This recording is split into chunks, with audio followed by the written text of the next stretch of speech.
Hi అండి, మన రెసిపీస్కి స్వాగతం. నేను మీ దేవిశ్రీ. ఈ వీడియోలో డే 2 బ్యాలెన్స్ డైట్లో నేను ఏమేమి తీసుకుంటున్నాను ఈరోజు మీల్స్ అనేది మీతో షేర్ చేసుకోవాలనుకుంటున్నానండి. ఇక్కడైతే నేను లంచ్ మీల్ ప్లేట్ అనేది ఫస్ట్ చూపిస్తున్నాను. ఇక్కడ నేను చాలా అంటే చాలా టేస్టీగా హెల్దీగా మీల్స్ అనేవి రెడీ చేసుకున్నాను. అవేంటో చూసేద్దాం పదండి. ఫస్ట్ అయితే మనకి 1 హోల్ ఎగ్ తీసుకుంటున్నాను అండ్ 1 వైట్ ఎగ్ తీసుకుంటున్నానండి. 2 తీసుకుంటున్నాను. మనకి క్యాలరీస్ అనేవి ఇంక్రీజ్ అవ్వకుండా ఉండాలి అంటే మనం బాయిల్డ్ ఎగ్స్ తీసుకుంటే చాలా మంచిదన్నమాట. అందుకే నేను ఇట్లా తీసుకుంటున్నాను. అండ్ నెక్స్ట్ వచ్చేసి మనకి ఫైబర్ కోసం కీరా అనేది తీసుకుంటున్నానండి. కీరా is the very very important అనమాట. మనం డైట్లో ఖచ్చితంగా యాడ్ చేసుకోండి, ఫైబర్ అనేది ఎక్కువగా ఉంటుంది. అండ్ నెక్స్ట్ వచ్చేసి మనకి మిల్లెట్స్ తోటి ఫ్రైడ్ రైస్ నేను నా నా పోర్షన్ వరకు అంటే మా హస్బెండ్కి నాకు ఇద్దరికి కలిపి చేశాను. ఫ్రైడ్ రైస్ అనేది ఇద్దరికి కూడా 200 గ్రామ్స్ వెజిటబుల్స్ వేసి చేసుకున్నాను అనమాట. చాలా అంటే చాలా టేస్టీగా ఉంటుంది. ఒక్కసారి ట్రై చేయండి, చాలా బాగుంటుంది. ఖచ్చితంగా ట్రై చేయండి, ఎలా ఉందో కామెంట్ చేయండి. దీంట్లోకి నేను సోయా చంక్స్ కర్రీ అనేది చేసుకున్నానండి. సోయా చంక్స్ కర్రీ అనేది చాలా బాగుంటుంది అండ్ టేస్టీగా ఎలా చేయాలో ఇదే వీడియోలో నేను మీకు చూపిస్తానండి. చాలా అంటే చాలా బాగుంటుంది. ఇస్ ద హెల్దీ రెసిపీ అనమాట. ఖచ్చితంగా ట్రై చేయండి. సోయా చంక్స్ అనేవి అప్రాక్సిమేట్లీ నేను ఒక 25-30 గ్రామ్స్ దాకా తీసుకున్నాను. అండ్ ఇక్కడ వచ్చేసి ఫ్లాక్స్ సీడ్స్ పౌడర్ అనేది మస్ట్ అండ్ షుడ్గా తీసుకోండి, చాలా మంచిది. డైలీ యూజ్ చేయడం వలన చాలా బెనిఫిట్స్ అయితే ఉన్నాయన్నమాట, ఎస్పెషల్లీ ఫర్ లేడీస్. ఇదంతా కూడా మంచి హెల్దీ మిల్లెట్ ప్లేట్ అండి. ఇక్కడ నేను మిల్లెట్స్ ఫ్రైడ్ రైస్ అనేది చేసుకోవడానికి ఏమేమి వెజిటేబుల్స్ అనేవి తీసుకుంటున్నానో చూపిస్తున్నానండి. నేను వచ్చేసి బ్రాక్లీ, క్యారెట్, బఠానీ, బ్రోక్లీ కాడలు తీసుకున్నాను అండ్ క్యాప్సికమ్ తీసుకున్నాను. మీరు కావాలంటే క్యాలీఫ్లవర్ తీసుకోవచ్చు బ్రోక్లీ ప్లేస్లో. బఠానీ తీసుకున్నాను, ఆనియన్, టమాటా అవన్నీ తీసుకుంటాను. ఏమేమి కావాలో అన్నీ కూడా తీసుకొని పక్కన పెట్టేసుకొని వాటిని స్టీమ్ చేసుకుంటానండి. ముందులో కట్ చేసేసుకొని స్టీమ్ చేసేసుకుంటాను. మీకు బెండకాయ, దొండకాయ అలాంటివి కాకుండా మీకు ఫ్రైడ్ రైస్లో ఏమేమి వేస్తారో తెలుసు కదండి, వాటన్నిటిని తీసుకోవచ్చు. బీన్స్ కూడా తీసుకున్నానండి. నేను ఇక్కడ ఆకుకూర కూడా తీసుకుంటాను, ఒక్కొక్కసారి ఆకుకూర కూడా తీసుకుంటాను అనమాట. ఇక్కడ నేను బ్రోక్లీ అనేది కాస్ట్ ఎక్కువ పెట్టి తీసుకుంటే బ్రోక్లీ సంబంధించిన ఏవి కూడా వేస్ట్ చేయకుండా నేను ఏం చేస్తానంటే ఆకులు యూజ్ చేస్తాను, కాడలు యూజ్ చేస్తాను, బ్రోక్లీ ఫ్లవర్స్ యూజ్ చేస్తాను, అన్నిటిని కూడా యూజ్ చేస్తానండి. కాడలు అయితే నేను ఇలా ఫ్రైడ్ రైస్లో వాటిల్లోకి వేసేసుకుంటాను. అండ్ బ్రోక్లీ ఆకులు అయితే నేను సూప్స్లోకి, సలాడ్స్లోకి కూడా వేస్తాను మా హస్బెండ్కి. అట్లా చేసుకుంటానండి. ప్రతిదీ కూడా యూజ్. ఇక్కడ నేనైతే కడాయి పెట్టుకున్నానండి. కడాయిలో నేను ఆయిల్ తీసుకుంటున్నాను, కోకోనట్ ఆయిల్ తీసుకుంటాను. ఆయిల్ అనేది హీట్ అయిన తర్వాత ఆనియన్స్ అనేవి వేసుకున్నానండి. ఇక్కడ మా ఇద్దరికి కాబట్టి మీడియం సైజ్ ఆనియన్ అనేది తీసుకున్నాను. అండ్ ఒక పర్సన్కి ఒక స్మాల్ సైజ్ అయితే సరిపోతుంది. ఇక్కడ మంచిగా ఆనియన్స్ అనేవి ఫ్రై చేసేసుకోవాలి. ఆనియన్స్ ఫ్రై చేసుకోవడం మంచిగా ఫ్రై అవ్వడం కోసం కొంచెం సాల్ట్ అనేది యాడ్ చేస్తాను. దానివలన త్వరగా ఫ్రై అవ్వడానికి సహాయం అవుతుంది. ఆనియన్స్ అనేవి మంచిగా ఫ్రై అయిన తర్వాత మాత్రమే అల్లం వెల్లుల్లి పేస్ట్ వేయాలి. 1 టేబుల్ స్పూన్ వేస్తే సరిపోతుందండి, ఎక్కువ అవసరం లేదు. ఇద్దరికి కలిపి 1 టేబుల్ స్పూన్ వేసాను. మనకి ఎక్కువ వేస్తే ఫ్రైడ్ రైస్లో ఫ్లేవర్ అనేది ఎక్కువ అయిపోతుంది అనమాట. మనకి బిర్యానీలో అల్లం వెల్లుల్లి పేస్ట్ ఫ్లేవర్ అనేది చాలా బాగుంటుంది, కానీ ఫ్రైడ్ రైస్లో తక్కువ వేసుకోవాలన్నమాట, గుర్తుపెట్టు. అల్లం వెల్లుల్లి పేస్ట్ పచ్చి స్మెల్ పోయేదాకా కూడా మనకి ఫ్రై చేసుకోవాలి. జాగ్రత్తగా కలుపుకుంటూ ఫ్రై చేసుకోండి, లేకపోతే అడుగంటేస్తుంది. చూసుకో. ఆనియన్స్ అనేవి మంచిగా మగ్గిన తరువాత మాత్రం మనం ఆల్రెడీ స్టీమ్ చేసుకున్న వెజిటేబుల్స్ అన్నిటిని కూడా ఇక్కడ వేసేసుకుంటున్నానండి. అవన్నిటిని వేసేసుకున్న తర్వాత జస్ట్ ఒక 5 మినిట్స్ సాట్ చేయండి. ఆల్రెడీ స్టీమ్ అయిపోయినాయి కాబట్టి సాట్ చేస్తే సరిపోతుంది 5 మినిట్స్. ఒకవేళ మీరు స్టీమ్ చేసుకోకపోతే ఆయిల్లో వేసి చాలాసేపు మగ్గించాలన్నమాట. కొన్ని ఉడుకుతాయి, కొన్ని ఉడకవు. అలా నాకు ఇష్టం ఉండదన్నమాట. కొంచెం సేపు స్టీమ్ చేసుకుంటే బాగుంటుందని నా ఉద్దేశము, అంతే. మీరు ఆకుకూర ఏమన్నా ఉన్నా సరే, మీకు పాలకూర కానీ ఏదైనా ఉన్నా సరే ఇక్కడ యాడ్ చేసుకోవచ్చు. నేను ఇక్కడ పెప్పర్ యాడ్ చేశాను, ఎందుకంటే నేను ఆల్రెడీ సాల్ట్ కొంచెం పెప్పర్ అనేది స్టీమ్ చేసేటప్పుడు వేసుకుంటాను. అక్కడ వేసుకోండి, ఖచ్చితంగా వేసుకుంటే చాలా బాగుంటుంది టేస్ట్. నేను ఆల్రెడీ అన్నీ చెక్ చేస్తాను అనమాట. అక్కడ వేయిపోతే ఎలా ఉంటుంది అని కూడా చెక్ చేసిన తర్వాత మీకు చెప్తున్నాను. పసుపు వేసుకోండి, పెప్పర్ వేసుకోండి, కారం వేసుకోండి, అంటే రైస్లో కూడా సరిపోయేంత సాల్ట్ వేసుకోండి, ఉప్పు వేసుకోండి, అంటే కల్లుప్పు కాదు నార్మల్ సాల్ట్ వేసుకోండి. పెప్పర్ వేసుకోండి, కారం వేసుకోండి. ఇవన్నీ కూడా రైస్కి, ఓన్లీ వెజిటేబుల్స్కే కాదు, రైస్కి కూడా. రైస్ అంటే నేను యూజ్ చేసేది వైట్ రైస్ కాదండి, మిల్లెట్ రైస్. మిల్లెట్ రైస్కి సరిపడా యూజ్ చేసుకోండి. నేను మిల్లెట్స్ అనేవి నైటే నానబెట్టుకుంటాను. నైట్ అంటే ఈరోజు చేసుకోవాలనుకుంటే ఓవర్ నైట్ నానబెట్టుకుంటాను. ఎర్లీ మార్నింగ్ 10కి ఆ టయానికి నేను రైస్ అనేది వండేసుకుంటానండి. దాంట్లో కొంచెం ఆయిల్, అదిగోండి నేను రైస్ అనేది పొడి పొడిగా వేసుకుంటున్నాను, చూసారా? ఎందుకు అంటే నేను కొంచెం ఆయిల్ అండ్ కొంచెం ఉప్పు వేస్తాను అనమాట, చాలా లిటిల్ బిట్ వేస్తాను. చాలా పొడి పొడిగా వస్తుంది అనమాట మనం తీసుకునే దాంట్లో. అండ్ నేను వచ్చేసి 2:1 రేషియోలో వాటర్ తీసుకుంటాను. అంటే మిల్లెట్స్ ఎంత తీసుకున్నామో దానికి డబుల్ క్వాంటిటీ వాటర్ వేసుకుంటాను. మీరు కావాలంటే కింద అడుగంటుతుందంటే కొంచెం యాడ్ చేసుకోవచ్చు, ప్రాబ్లం లేదు. నేను కుక్కర్లో ఏం పెట్టనండి, నేను విడిగా వండేసుకుంటాను. మీకు బాగా పొడి పొడిగా వద్దు, కొంచెం మెత్తగా కావాలి అనుకుంటే మెత్తగా వండుకోవచ్చు, అది మీ చాయిస్ అనమాట. ఫ్రైడ్ రైస్లోకి మనకి పొడి పొడిగా ఉంటేనే బాగుంటుంది అని చెప్పి నేను అట్లా వండుతాను. మీరు అడ్జస్ట్ చేసుకోండి, సాల్ట్ ఎంత కావాలి, కారం ఎంత కావాలి, పెప్పర్ ఎంత కావాలి, గరం మసాలా యాడ్ చేసుకోవచ్చు. ఎంత బాగుంటుందంటే టేస్ట్ అంత బాగుంటుందండి. అండ్ రైస్ని మిస్ అవుతున్నాము, వైట్ రైస్ని అనేది ఫీలింగ్ అనేది ఉండదు. ఇది ఒక్కసారి తిని చూడండి, ఆ తర్వాత చెప్పండి ఎలా ఉందో కింద కామెంట్ చేయండి. ఫైనల్గా కొంచెం కొత్తిమీర గార్నిష్ చేసుకోండి. నేను ఇక్కడ వచ్చేసి మిల్లెట్స్ అనేవి కొరలు తీసుకున్నానండి. మీరు అరికెలు, సామలు, ఊదలు ఏవైనా తీసుకోవచ్చు. నేను కొరలు తీసుకున్నాను.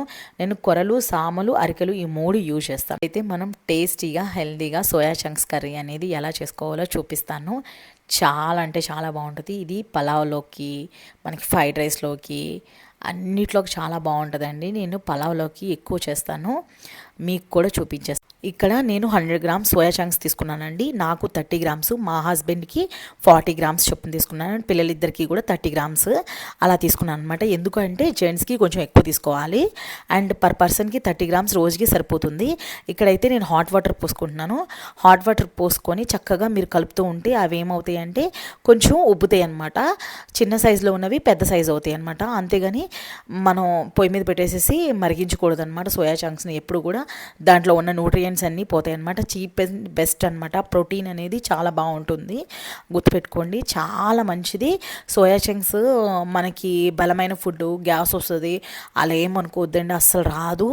నన్ను అడిగితే చాలా మంచిది అండ్ చీప్ అండ్ బెస్ట్ అనమాట. తీసుకునేటప్పుడు ఎప్పుడైనా సరే కొంచెం పెద్ద గిన్నెలో తీసుకోండి. నేను ఇక్కడ చిన్న గిన్నె అవడం వలన కొంచెం వాటికి ఇబ్బంది అయిందనమాట, కొంచెం పెద్దగా అవడానికి. అందుకే నేను వేరే గిన్నెలోకి షిఫ్ట్ చేసేసాను. వేరే గిన్నెలోకి షిఫ్ట్ చేశాను.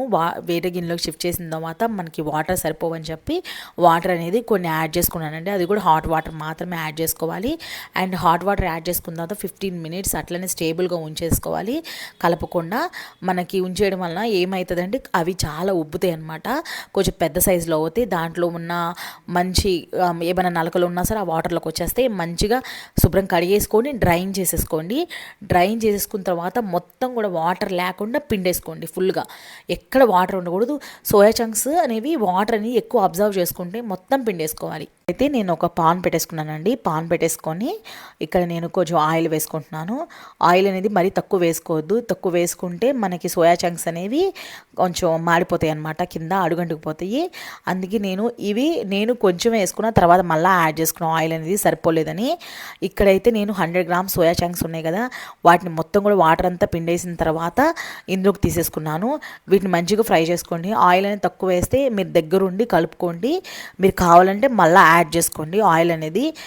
ఇందులో ఆయిల్ అనేది, సోయా చంక్స్ అనేది మనకి వాటర్ కానీ ఆయిల్ని కానీ పీల్ చేసుకుంటుంది అనమాట. అందుకే కొంచెం యాడ్ చేసుకోండి.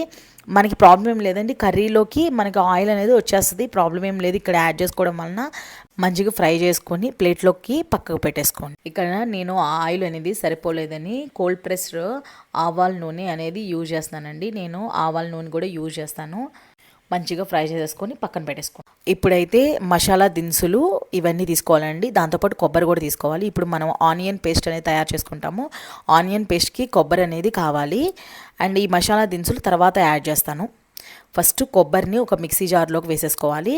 అదే మిక్సీ జార్లోకి 2 మీడియం సైజు ఉల్లిపాయలు అండ్ ఒక 2 పచ్చిమిరకాయలు వేసేసుకోవాలి. వేసేసుకున్న తర్వాత వాటిని కట్ చేసేసుకొని మిక్సీలోకి వేసేసుకోవాలి. అండ్ కొబ్బరి కూడా మిక్సీలోకి వేసేసుకున్నాను ఆల్రెడీ. వీటన్నిటిని కూడా మనం మెత్తగా పేస్ట్ చేసేసుకోవాలండి. మీరు కావాలంటే కొంచెం సాల్ట్ యాడ్ చేసుకోండి, నో ప్రాబ్లము. మనకి పేస్ట్ అనేది మెత్తగా ఉండాలన్నమాట, అప్పుడే చాలా బాగుంటుంది. మీరు కావాలంటే వాటర్ కూడా యాడ్ చేసుకోవచ్చు. ఇప్పుడు ఇందాడ ఫ్రై చేసుకున్నాం కదండి సోయా చంక్స్, అదే పాన్ తీసుకున్నాను. దాంట్లోకి కొంచెం ఆయిల్ వేసుకుంటున్నాను. ఆయిల్ వేసుకున్న తర్వాత మనకి ఈ మసాలా దినుసులు ఉన్నాయి కదా, వాటన్నిటిని కూడా యాడ్ చేసేసుకుంటున్నానండి. ఏవైతే ఉన్నాయో వాటన్నిటిని కూడా యాడ్ చేసేసుకోండి. అండ్ జీలకర్ర కూడా యాడ్ చేసుకోండి. దాంతోపాటు పెప్పర్ అనేది మనకి ఇప్పుడు కాదు, కర్రీలో వేసుకోవడానికి పెప్పర్ అనేది తీసుకున్నాను. దీంతో వేయాల్సిన అవసరం లేదు. మనకి ఇలాచీ ఉంటుంది కదా, వాటిని కూడా కొంచెం దంచుకొని వేసుకోండి. అండ్ ఇక్కడ వచ్చేసి మనకి మెత్తగా పేస్ట్ పట్టేసుకున్నాం కదా మిక్సీలో, కొబ్బరి అండ్ ఆనియన్ మిర్చి పేస్ట్, అది వేసేసుకోండి. మనకి ఎంత మెత్తగా చేసుకుంటే అంత బాగుంటుంది కర్రీ. క్రీమీ టెక్స్చర్ రావాలి. కొంచెం కావాలంటే వాటర్ కలిపి మిక్స్ చేసుకొని మీరు మిక్సీ పట్టుకోవచ్చు, ప్రాబ్లం ఏం లేదు. దాంట్లోకి కొంచెం ఉప్పు అండ్ కొంచెం పసుపు తీసుకుంటున్నాను. ఆనియన్స్ అనేవి మంచిగా మనకి మగ్గిపోవాలన్నమాట, ఆ రా స్మెల్ మొత్తం కూడా పోవాలి, అప్పుడే బాగుంటుంది. అండ్ సాల్ట్ అండ్ పసుపు కూడా యాడ్ చేస్తాను, ఎందుకంటే మనకి ఆనియన్స్ అనేవి చక్కగా వేగిపోవడానికి. అండ్ ఇక్కడ వచ్చేసి మనకి ఆనియన్స్ అనేవి మంచిగా ఫ్రై అయిపోయిన తర్వాత అల్లం వెల్లుల్లి పేస్ట్ అనేది యాడ్ చేయాలి. 1 టేబుల్ స్పూన్ అల్లం వెల్లుల్లి పేస్ట్ అనేది యాడ్ చేస్తే సరిపోతుందండి, ఎందుకంటే ఆల్రెడీ మనకి ఫ్రైడ్ రైస్లో ఆల్రెడీ అల్లం వెల్లుల్లి పేస్ట్ వేసాను కదా, అందుకే. ఇక్కడైతే నేను ఒక 3 మీడియం సైజ్ టమాటాలు తీసుకుంటున్నాను. అవి మిక్సీ జార్లో వేసేసుకుంటున్నానండి. కట్ చేసుకొని వేసేసుకున్న తర్వాత వాటిని మెత్తగా మిక్సీ పట్టేసుకుంటున్నాను, ఎందుకంటే మనం ఈ కర్రీలోకి టమాటా పేస్టే యూజ్ చేస్తాం, అప్పుడే చాలా బాగుంటుంది కర్రీ. ఇప్పుడు ఆనియన్స్ అయితే చక్కగా మగ్గిపోయినాయండి. ఇప్పుడు అల్లం వెల్లుల్లి పేస్ట్ అనేది యాడ్ చేసుకోండి. అప్పుడు మనకి అల్లం వెల్లుల్లి పేస్ట్ అనేది యాడ్ చేసుకున్న తర్వాత అల్లం వెల్లుల్లి పేస్ట్ అనేది పచ్చి స్మెల్ పోయేంత వరకు కూడా మీరు మంచిగా ఫ్రై చేసుకోవాలి, అప్పుడే టేస్ట్ బాగుంటుంది. ఒకవేళ మీరు సరిగ్గా ఫ్రై చేసుకోవాలంటే కూర మొత్తం పాడైపోయినట్టే, గుర్తుపెట్టి. అల్లం వెల్లుల్లి స్మెల్ అనేది పోయిన తర్వాత మనకి టమాటా పేస్ట్ ఏదైతే ఉందో అది యాడ్ చేసేసుకోవాలండి. టమాటా పేస్ట్ కూడా చక్కగా మనకి మగ్గిపోవాలన్నమాట, ఫ్రై చేసుకోవాలి. దాంట్లో నుంచి మనకి ఆయిల్ అనేది బయటికి రిలీజ్ అయితే అప్పుడు దాకా కూడా మనం ఫ్రై చేసుకోవాలి. మనకి ఈజీగా తెలిసిపోద్దండి, ఒక 10 మినిట్స్ అట్లా పడుతుంది. అట్లా పట్టిన తర్వాత మంచిగా అరోమా వస్తుంది, స్మెల్ అయితే చాలా బాగుంటుంది. ఈ పేస్ట్ అనేది ఖచ్చితంగా మీరు ట్రై చేయండి, ట్రై చేసి కామెంట్లు పెట్టండి. ఇక్కడ నేను కొంచెం సాల్ట్ అనేది యాడ్ చేశానండి. మనకి ఉప్పు అయినా యాడ్ చేసుకోవచ్చు, సాల్ట్ అయినా యాడ్ చేసుకోవచ్చు, నో ప్రాబ్లం. మీరు మిక్సీ పట్టేటప్పుడే సాల్ట్ అనేది యాడ్ చేస్తే ఇంకా యాడ్ చేయాల్సిన అవసరం లేదు. ఇక్కడ నేను వచ్చేసి మనకి మిక్సీ జార్ ఏదైతే ఉందో అది తొలిపేసేసి కొంచెం వాటర్ అయితే వేసేసుకున్నాను అనమాట.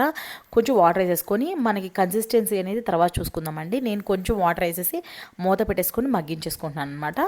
మగ్గించేసుకుంటే మంచిగా మనకి కొంచెం సేపు అయిన తర్వాత మనకి పైన నొరగగా ఆయిల్గా వస్తుంది. అప్పుడు దాకా కూడా మనకి మంచిగా మగ్గించుకోవాలి. మనకి కన్సిస్టెన్సీ అనేది మంచిగా సరిపోయింది అనుకున్నట్లయితే బాగా వాటర్గా ఉండకూడదనమాట. మా హస్బెండ్కి కొంచెం థిక్ గ్రేవీ లాగే ఉండాలన్నమాట. ఆ తర్వాత మనం ఏవైతే సోయా చంక్స్ చక్కగా వాటర్ అనేది డ్రైన్ చేసేసుకున్నామో వాటిని మొత్తాన్ని కూడా కలిపేసేసుకోవాలన్నమాట దీంట్లోకి. మీకు కొంచెం పలచగా కావాలి, గ్రేవీ అనేది కావాలనుకుంటే వాటర్ అనేది యాడ్ చేసుకోవచ్చు, నో ప్రాబ్లం.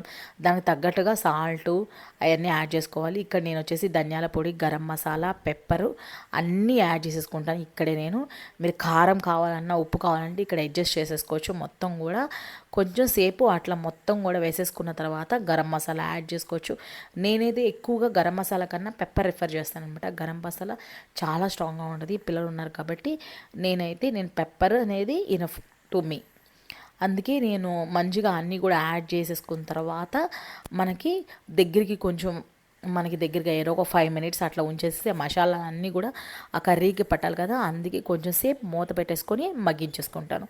మూత పెట్టేసుకొని మగ్గించేసుకుంటే సరిపోతుంది. ఇప్పుడు మనకి కన్సిస్టెన్సీ అనేది చెక్ చేసుకొని అండ్ సాల్ట్, కారం అన్నీ చెక్ చేసుకొని మీకు బాగుంది అనుకుంటే కొత్తిమీరతోటి గార్నిష్ చేసేసుకొని దింపేసుకోండి. అంతే అండి, టేస్టీ మనకి కొబ్బరితోటి మిల్ మేకర్స్ కర్రీ అంటే సోయా చంక్స్ కర్రీ అనేది రెడీ అయిపోయింది. చాలా అంటే చాలా బాగుంటుంది. అండ్ ప్రతి దాంట్లో కూడా చాలామంది ఆకులు మాత్రమే వేస్తారు కొత్తిమీరలో, కానీ కాడలే మనకి రుచి చాలా బాగుంటుందన్నమాట. ఖచ్చితంగా యాడ్ చేసుకోండి కొత్తిమీర. మీరు కావాలంటే కసూరి మీద కూడా యాడ్ చేసుకోవచ్చు కొత్తిమీరతో పాటు, చాలా బాగుంటుంది స్మెల్. నైట్ డిన్నర్లోకి నేను పెసర dosa with egg soya chunks curry తోటి సర్వ్ చేసుకున్నానండి. ఇక్కడ నేనైతే ఆఫ్టర్నూన్ వంట చేసేటప్పుడే నేను ఇవి నానబెట్టేసుకున్నానండి. ఖచ్చితంగా మనకి ఒక 5 అవర్స్ ఆర్ 6 అవర్స్ మనకి నానబెట్టుకోవాలన్నమాట. ఇక్కడ పెసలు నానబెట్టుకుంటున్నాను. పెసలు నాకు కొంచెం అంటే గ్రీన్ గ్రామ్ అనేది కొంచెం తక్కువ ఉందని చెప్పి పచ్చి పెసలు నేను దాంతోపాటు మనకి ఎల్లో దాల్ ఉంటుంది కదండి, పెసరపప్పు, అది కూడా యాడ్ చేసుకున్నాను. ఇది వచ్చేసి నాకు ఒక్కదానికే కాదు, మా హస్బెండ్కి, మా పిల్లలకి నెక్స్ట్ డే మార్నింగ్ కోసం కూడా నేను నానబెట్టేసుకుంటున్నాను అనమాట. కొంచెం తగ్గినాయి అని చెప్పి పెసరపప్పు అనేది యాడ్ చేశాను. అండ్ దీంట్లో మనం ఎటువంటి రైస్ యాడ్ చేయట్లేదండి, వైట్ రైస్. నేను వచ్చేసి దీంట్లోకి రాగులు యాడ్ చేస్తున్నాను. ఒక 2 టేబుల్ స్పూన్స్ రాగులు యాడ్ చేస్తున్నాను. అంటే మనకి అచ్చంగా పెసలు అయితే మనకి కొంచెం తీసుకోవడానికి కొంచెం ఇబ్బంది అవుతుంది కాబట్టి నేను ఒక 2 టేబుల్ స్పూన్స్, ఇది వచ్చేసి మనకి 2 టేబుల్ స్పూన్ అంత ఉంటుంది అనమాట. మనం 2 టేబుల్ స్పూన్స్ అంతా రాగులు యాడ్ చేస్తే సరిపోతుంది. ఆ తర్వాత మనకి కొంచెం మెంతులు కూడా యాడ్ చేసుకోండి, డైజెషన్ అనేది బాగా అవుతుంది. వీటన్నిటిని కూడా శుభ్రంగా కడిగేసుకొని నేను నానపెట్టేసుకుంటున్నానండి. ఇప్పుడు నేను ఆఫ్టర్నూన్ 11కి ఆ టయానికి నానపెట్టుకుంటే ఈవినింగ్ నాకు 7 కల్లా రెడీ అయిపోతుంది. అండ్ మిక్సీలో వేసేసుకొని పేస్ట్ చేసేసుకుంటాను. ఇక్కడ వచ్చేసి ఆల్రెడీ మనం ఆఫ్టర్నూన్ మనకి పెసలు అండ్ రాగులు నానపెట్టుకున్నాం కదా, దాన్ని నేను మిక్సీ జార్లోకి వేసేసుకుంటున్నానండి. మనం పెసలు అనేది మన ఫెర్మెంటేషన్ ఏం చేయాల్సిన అవసరం లేదు. దాంతోపాటు నేను కొంచెం అల్లం ముక్క అండ్ పచ్చిమిర్చి కూడా వేసుకుంటున్నాను. అండ్ దీంట్లో మనకి గ్రీన్ గ్రామ్ ఒకటే కాదండి, మనకి పెసరపప్పు కూడా ఉంది కదా, అదంతా కూడా నేను వేసేసుకుంటున్నాను అనమాట. రాగులు కూడా కలిపి ఉన్నాయన్నమాట. మనం వైట్ రైస్ కోసము వైట్ రైస్ అనేది వేయకుండా మనకి రాగులు అనేది యాడ్ చేస్తాను. అండ్ కొంచెం ఉప్పు కూడా యాడ్ చేస్తున్నాను, కొంచెం జీలకర్ర, కొంచెం అల్లము, కొంచెం పచ్చిమిర్చి, ఇవన్నీ కూడా యాడ్ చేసేసి మొత్తం కూడా మనకి మెత్తగా మనకి పేస్ట్ చేసేసుకుంటాము. అండ్ రాగులు వేయడం వల్ల కూడా చాలా మెత్తగా వస్తాయి. మీరు కావాలంటే మనకి ఇంకా స్పాంజ్ లాగా మనకి మెత్తగా పల్చగా రావాలి అనుకున్నట్లయితే కొంచెం అటుకులు అనేది యాడ్ చేసుకోవచ్చు, ప్రాబ్లం ఏం లేదు. మనకి వాటర్ అనేది కన్సిస్టెన్సీ అనేది చెక్ చేసుకొని మనకి బ్యాటర్ అనేది ప్రిపేర్ చేసేసుకోండి. ఆ తర్వాత పాన్ పెట్టేసుకొని హీట్ అయిన తర్వాత నేను దోశ బ్యాటర్ అనేది వేసేసుకుంటున్నానండి. ఇక్కడ వచ్చేసి నేను 2 దోసాస్ తీసుకున్నాను. ఒకటి వచ్చేసి ఎగ్ తోటి తీసుకున్నాను అండ్ ఇంకోటి వచ్చేసి వితౌట్ ఎగ్ తోటి తీసేసుకున్నాను. అండ్ దోశ మీద మనకి ఇలా బ్యాటర్ అనేది స్ప్రెడ్ చేసేసుకున్న తర్వాత ఆయిల్ అనేది కొంచెం తీసేసుకొని మంచిగా కాల్ చేసేసుకోండి. దాన్ని మంచిగా ప్లేట్లోకి సర్వ్ చేసేసుకోండి, అంతే అండి. చూసారు కదండి, పెసర dosa with soya chunks curry. చూసారు కదండి, హెల్దీ అండ్ టేస్టీ రెసిపీస్. ఒకవేళ మీకు నచ్చినట్లయితే లైక్ చేయండి, షేర్ చేయండి, సబ్స్క్రైబ్ చేసుకోండి. Thank you, bye.